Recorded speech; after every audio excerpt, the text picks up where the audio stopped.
Hola queridos seguidores de la Tribuna Católica, el día de hoy nos encontramos en un lugar muy especial, aquí en la ciudad del Cusco. Tenemos una entrevista muy interesante con el señor Antonio Tarazona Ramón, quien es secretario general de la Confederación de Trabajadores Municipales del Perú y también es director de la Tribuna Católica.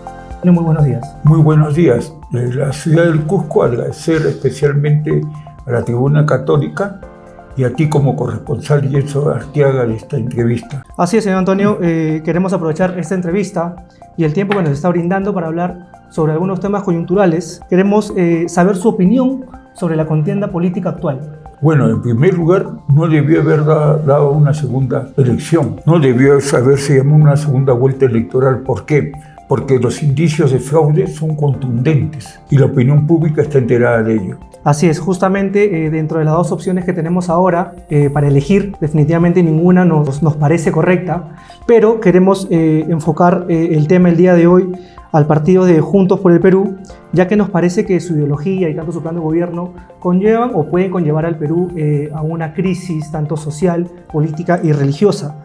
¿Qué relación ve usted o qué puede opinar sobre la relación entre Antauro y Sánchez? Bueno, en primer lugar, son dos rostros de una misma moneda, partiendo por ahí. Sánchez y Antauro ambos abrazan corrientes ideológicas que convergen en lo estipulado por el marxismo revolucionario y el violentismo del etnocacerismo, brazo armado del etnonacionalismo.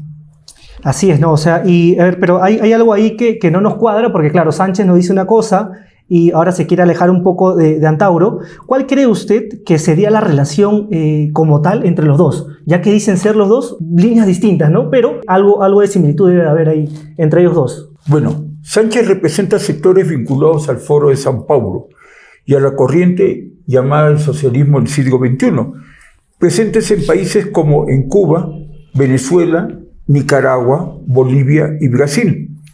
El Foro de San Paulo fue constituido originalmente por Fidel Castro, presidente cubano, y Lula da Silva, como un espacio de articulación política de movimientos y partidos de izquierdas en América Latina. Participaron en la constitución de este llamado Foro de San Paulo los movimientos guerrilleros, ojo, el M-19, la FARC de Colombia, los Tupac Amaru, y Antauro representa un etnonacionalismo donde prima la raza cobriza y como modelo de régimen a imponer el incaico socialista, teniendo como meta final una sociedad indigenista tribalista. Ahí convergen los dos, llegar la sociedad a un comunismo primitivo indigenista, claro que para el Antauro, desapareciendo a la raza blanca. Exacto, y centrándonos un poco ahora en el tema de Antauro, usted que ha escrito muchos artículos, ha escrito muchas notas sobre él, ¿qué concepto sobre su formación nos podría contar sobre Antauro Humala? Bueno, en primer lugar, la principal influencia que tuvieron ambos hermanos, Ollanta y Antauro, es que fueron formados ideológicamente por su padre, Ixá Humala. ¿Qué plantea este pensamiento? Una crítica radical a la civilización occidental y a sus pilares históricos. ¿Cuáles son? La filosofía griega, el derecho romano y el cristianismo. Es de mencionarse que en la primera vuelta, y hago acá mención, una mezquita islámica ubicada en la ciudad de Tacna sirvió como comité distrital del partido de Roberto Sánchez, del partido Juntos por el Perú, como base política. Y en uno de mis artículos hice mención de la relación de Antauro Humala y sus vínculos con los movimientos terroristas islámicos, como son el ISIS y el Hezbollah, los cuales vienen apoyando a Antauro desde hace 10 años, y ese conocimiento público. Exacto, creemos que Antauro al lado de Sánchez es un peligro para el Perú. Y hay un libro que él ha escrito cuando estaba en la base naval en el año 2012, ¿no? Que se titula, justo yo lo tengo acá apuntado, De la guerra etnosanta a la iglesia tahuantinsuyana. ¿Qué nos podrías comentar sobre ese libro? Bueno, es el último libro de los 5 libros que él ha sacado, pero este es su verdadero pensar, es decir, es ya la praxis del pensamiento que tiene él, porque el padre lo formó así, que es la siguiente.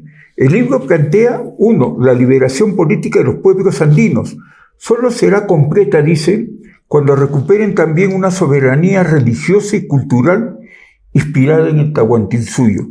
Desde esa perspectiva, la herencia espiritual asociada a la tradición católica sería sustituida por una nueva identidad cultural y religiosa, es decir, una reestructuración radical del modelo de civilización, que es la occidental en el Perú, sustituida por el incanato con el culto pagano, de manera muy especial a la diosa Pachamama. Exacto, esta reestructuración de la cual usted nos habla y bueno, de la que habla Antauro en este libro, se podría asimilar, digo yo, a hechos que han pasado, por ejemplo, en México con los cristeros, ¿verdad? Excelente la pregunta. Lo que se pretende en el Perú es mucho más radical, pero pueden ser similares lo de México con lo que puede pasar Perú, similares en cuanto a la represión. Con el costo de miles de muertos por parte del gobierno de Plutarco Elías Calle, presidente de México, que en el año 1924, para implementar el liberalismo filosófico y económico de la sociedad mexicana, Plutarco dio leyes en las cuales se prohibía, ojo, el oficio de la Santa Misa, llegó a expulsar sacerdotes, se colgaron sacerdotes dentro de los templos, dentro de las iglesias, se deportaron a cientos de sacerdotes, se asesinaron a sacerdotes y a miles de católicos. Ante tal represión, la población mexicana, en defensa de su fe, ojo, porque lo que plantean Tauro y Sánchez es la guerra contra la fe cristiana, al final, porque Sánchez habla de teología de la liberación y yo voy a mostrar que ese es un mamarracho, que es marxismo. ¿Ya? Se levantaron en armas y ahí nace el movimiento cristero, repito, en defensa de su fe. Exacto, justo esta guerra civil de carácter religioso aquí en México, que empezó en el año 1924, ¿verdad? Y terminó en el 29. ¿Cómo realmente concluyó esta guerra civil de carácter religioso? El presidente mexicano Plutarco Elías Calle ya estaba acorralado.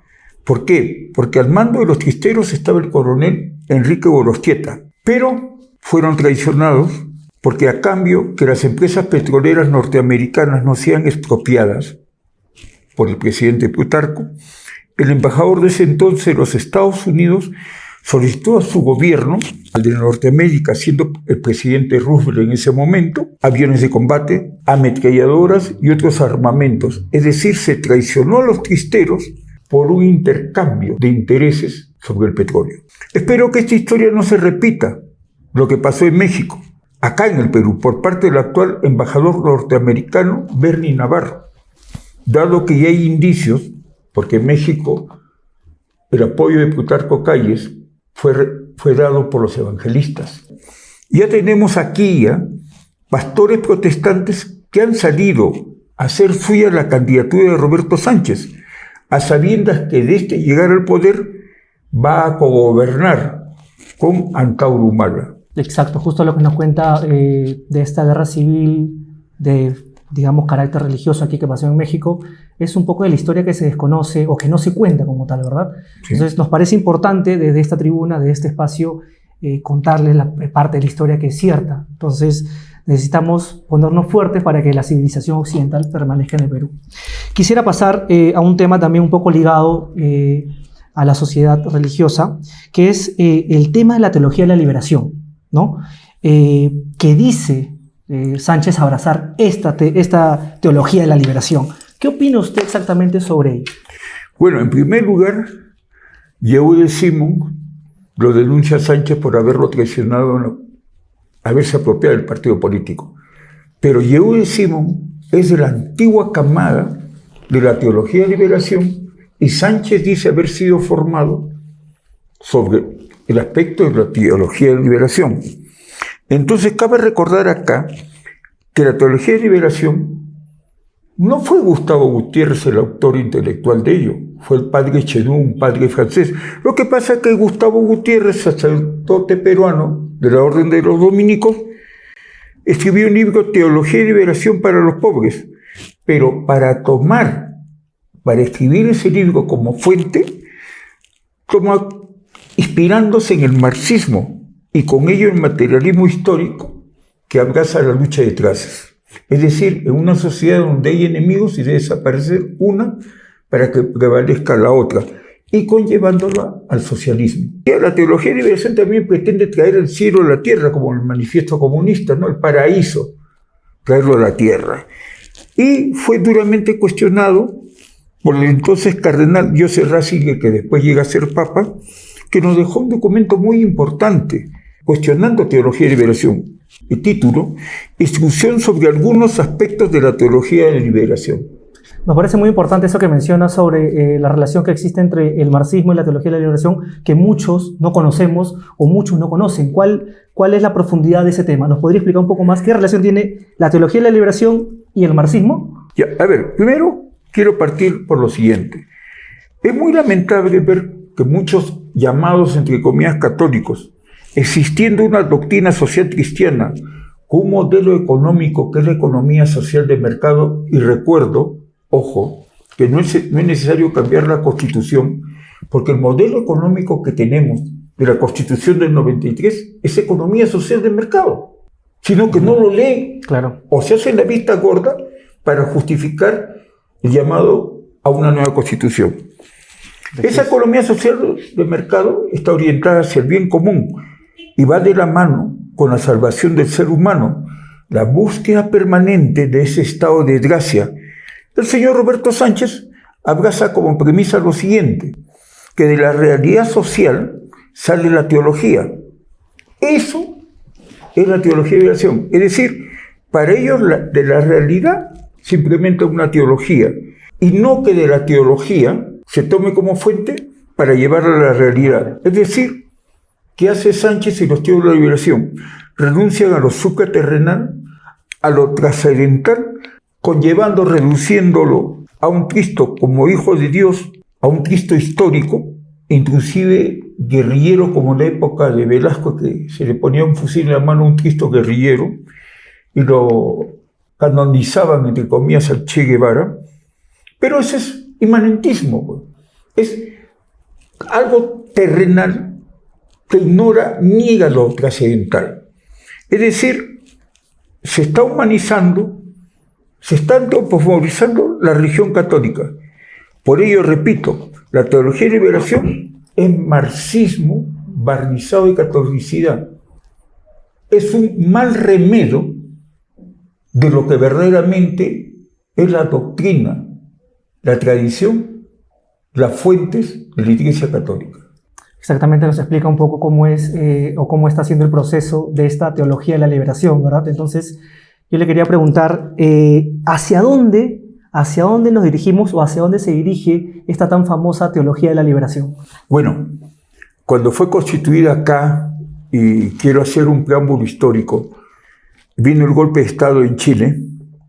Ya se dice que a Susana Villarán, que estaba en la Universidad de Chile, coordinando con ellos, se le trajo una avioneta y se le puso en la Casa Bartolomé, las casas del Instituto Bartolomé, la casa que está situada en Lima y manejada por los dominicos, a que divulgara teología de la liberación. ¿Y en qué ha terminado esos cuadros políticos que abrazan teología de liberación acá en el Perú? Uno, abrazan la ideología de género, el ecologismo radical, es decir, la tierra se calienta mucho y no es necesario que vea muchos humanos sobre la tierra. Por lo tanto, justifican el aborto, la eutanasia, y pretenden legalizar o legalizan a través de leyes en muchos países estas aberraciones que van contra el derecho natural. Vemos cómo estas ideologías convergen para llegar a un mismo fin, ¿no? Entonces, también hay un punto importante aquí que es el Foro de Sao Paulo, ¿no? Los teólogos de la liberación tienen mucha sociedad con esta ideología que viene del Foro de Sao Paulo, pero concretamente, ¿cuál es la relación entre el Foro de Sao Paulo, la teología de la liberación y Antauro Humala? Bueno, de perspectiva, digo que convergen en proyectos políticos que buscan una transformación profunda de los países de Latinoamérica. Ahora vía elecciones democráticas y no radicales, a través de las armas. Particularmente en el Perú, promoviendo una revalorización, ojo, de las entidades indigenistas y comunitarias, culminando ambos, teología y liberación con el Foro de San Paulo, en un proyecto de instaurar en la tierra un paraíso terrenal, convirtiendo ambos, Foro de San Pablo y Teología de Liberación, en una sociedad comunista, indigenista, primitivo, es decir, en una sociedad tribal. Justamente tocando ese tema, señor Antonio, existe un libro, que también lo tengo anotado acá, es El tribalismo indígena, ¿no? Ideal comuno misionero, ¿no? Es un libro que tiene mucha de la información que nos está contando. ¿Qué opinión nos podría dar sobre esto? Bueno, la obra sostiene que en algunos sectores de la pastoral indígena, es decir, sacerdotes, promueven una visión cercana al colectivismo, sustituyendo parcialmente la misión evangelizadora y tradicional que es salvar las almas, por proyectos con un fuerte componente social y político. Eso fue denunciado en el libro. Claro, con esta base que nos da, ¿cuál cree usted que sería la relación entre este tribalismo y el comunismo? ¿Cuál es la relación que tienen entre ellos dos? Ambos convergen en lo siguiente. El comunismo es la última fase, un devenir histórico. Yo hablo de un determinismo histórico que hizo Karl Marx y Engels en el Manifiesto Comunista, en una sociedad donde no hay propiedad privada, la propiedad es colectiva, la ausencia de acumulación individual de riqueza y el predominio de grupos sobre el individuo. Es decir, tú no tienes propiedad privada, lo tiene la colectividad, y lo maneja en la etapa del socialismo el Estado. Así como la eliminación también de las clases sociales. Es decir, para un teórico de la liberación y los marxistas, porque son marxistas los del Foro de San Pablo, su fracasado socialismo del siglo XXI, ¿ya?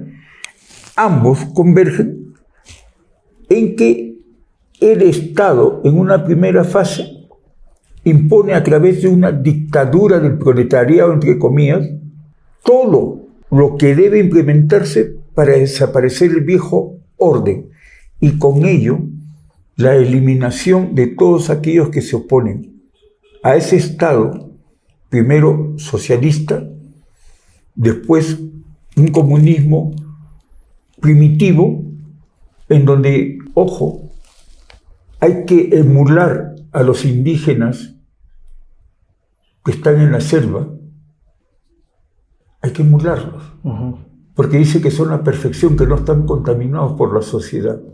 Eso es lo que ellos pretenden en el fondo. Claro, ahí vamos entendiendo un poco cuál es la relación entre la ideología que buscan Tauro, el Foro de Sao Paulo, la teología de la liberación, que es lo que dice que abraza Sánchez.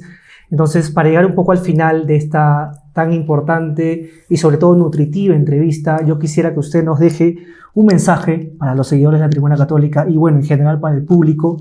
¿Qué mensaje o a qué conclusión podríamos llegar ante todo lo que acontece, ¿no? Todo lo que estamos viviendo ahora en el Perú como sociedad, tanto cristiana y como sociedad, bueno, en general, ¿no? ¿Qué acontece? ¿Qué mensaje nos podría dejar? Bueno, a ver, es de mencionarse que tanto en Nicaragua como en Venezuela y en Bolivia se ha perseguido, se ha encarcelado a opositores y entre ellos a muchos sacerdotes. Inclusive se les ha prohibido hacer misa.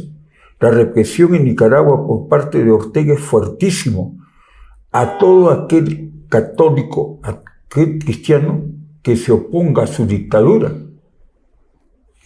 Bueno, considero que es importante que todas las instituciones incluidas la Iglesia contribuyan al debate público informando a los ciudadanos sobre los distintos proyectos políticos y sus posibles consecuencias para el país. Repito lo que dije al inicio, no debe realizarse una segunda vuelta electoral. Las evidencias son muy claras de que existió en la primera vuelta un fraude electoral. Quizás de llegar al poder Sánchez, este tipo le dé salida del mar peruano a Bolivia. ¿Por qué? Evo no está por gusto apoyando la candidatura de Sánchez, ni Sánchez está yendo a Bolivia. Ha ido muchas veces a Bolivia, claro. Ahí, ojo, hay un interés porque ambos son etnonacionalistas, ¿ya? Y se dice en un libro que se llama Salvavidas de Promos, Teología de Liberación, claramente dice que Evo Morales fue financiado por George Soros.